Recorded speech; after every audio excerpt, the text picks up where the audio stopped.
Oke, Assalamualaikum warahmatullahi wabarakatuh. Jumpa lagi bersama channel saya, Filialah. Jadi di kesempatan video saya kali ini, saya bahas mengenai pemupukan sawit ya. Dan supaya lebih mudah dipahami, saya gambarkan lewat cara atau skema pemupukan sawit perusahaan dengan skema pemupukan sawit pribadi atau mandiri seperti yang kita jalankan. Bebas ya, nanti rekan-rekan mau ikuti cara yang mana, saya sampaikan cara pemupukannya, metode pemupukannya, skema pemupukannya, skenario pemupukannya. Jadi kalau sawit perusahaan ini, kalau mau diterapkan di perkebunan rekan-rekan, di perkebunan mandiri sangat baik sekali ya. Jadi mereka punya skenario pemupukan yang sangat ketat sekali ya. Kalau sawit pribadi ini biasanya 3-4 kali dalam setiap tahun. Beda dengan sawit perusahaan ya.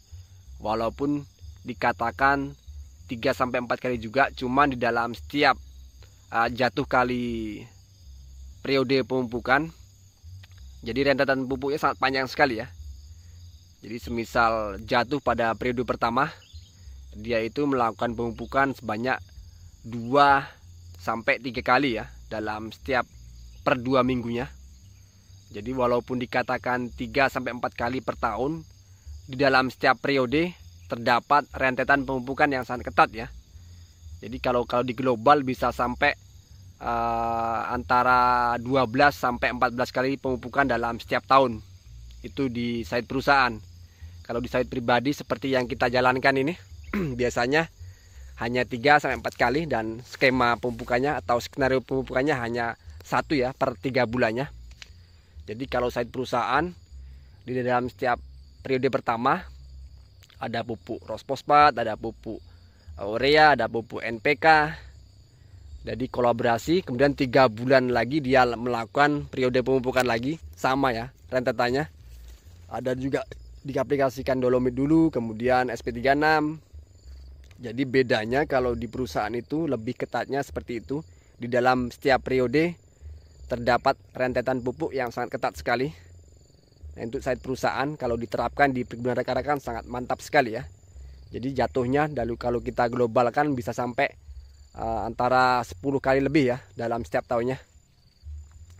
Beda dengan kita, kalau kita ini biasanya menggunakan pupuk baik pupuk tunggal, pupuk majemuk hanya per 3 bulan ya. Nah, seperti itu. Dan ini ya, poin lagi, kalau bisa, kalau dolomit ini jangan kita anggap pupuk. Walaupun manfaatnya sangat penting bagi pokok sawit kita. Jadi dolomit ini hanya untuk menetralkan pH tanah ya. Jadi ketika kita hendak melakukan pemupukan, kita aplikasikan pupuk dolomit, sangat luar biasa. Untuk akar-akarnya, untuk pokok sawitnya lebih respon lagi, lebih respect lagi terhadap pupuk yang kita berikan ya. Jadi menetralkan pH tanah, supaya ketika kita melakukan pemupukan yang lain bisa lebih respon lagi dari pupuk yang lain. Kita aplikasikan dulu pupuk dolomit ya. Biasanya kita lakukan pemupukan dolomit ini setelah sebelum 2 minggu pemupukan yang lain, seperti itu ya. Jadi kalau ditanya masalah pupuk yang digunakan sawit perusahaan ya sama ya, pupuk tunggal, pupuk majemuk, kolaborasi. Jadi di skemanya seperti itu. Dalam setiap periode ini terdapat beberapa kali rentetan pemupukan ya.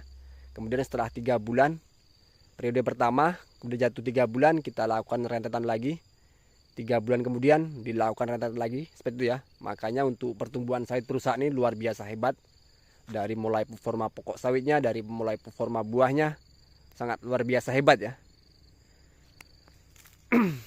Sebenarnya kita juga bisa melakukan pemupukan seperti itu kalau kita ini menyikapnya seperti ini aja ya.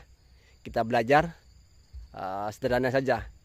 Dalam setiap perkebunan kita ini bisa terlihat ya sawitnya ini bagaimana untuk performanya. Apabila lagi kurang buah, kita bisa beli pupuk boron. Ketika pokok sawitnya terlihat mengecil, kita beli pupuk rock fosfat. Kemudian ketika memang sawitnya butuh pupuk yang lain, jadi sesuaikan ya kebutuhan dari performa sawitnya.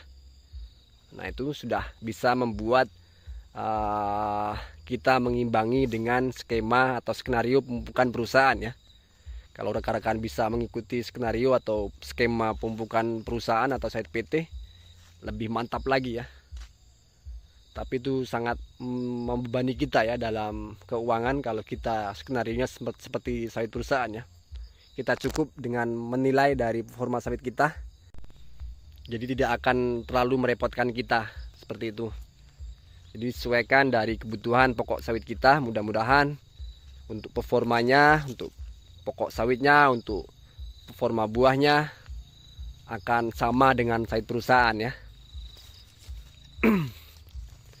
Yang penting kalau pupuk dolomit ini jangan kita anggap pupuk, anggap saja aktor pendukung ya untuk perkebunan kita. Karena manfaatnya hanya untuk kesuburan tanah seperti itu. Oke, mungkin cukup sampai di sini video yang bisa saya berikan. Apabila kurang dipahami, kurang dimengerti, ada pertanyaan silakan tulis di kolom komentar. Apabila memang perlu dibuatkan video, saya buatkan videonya kembali ya. Oke, salam petani kelapa sawit, saya tutup. Assalamualaikum warahmatullahi wabarakatuh.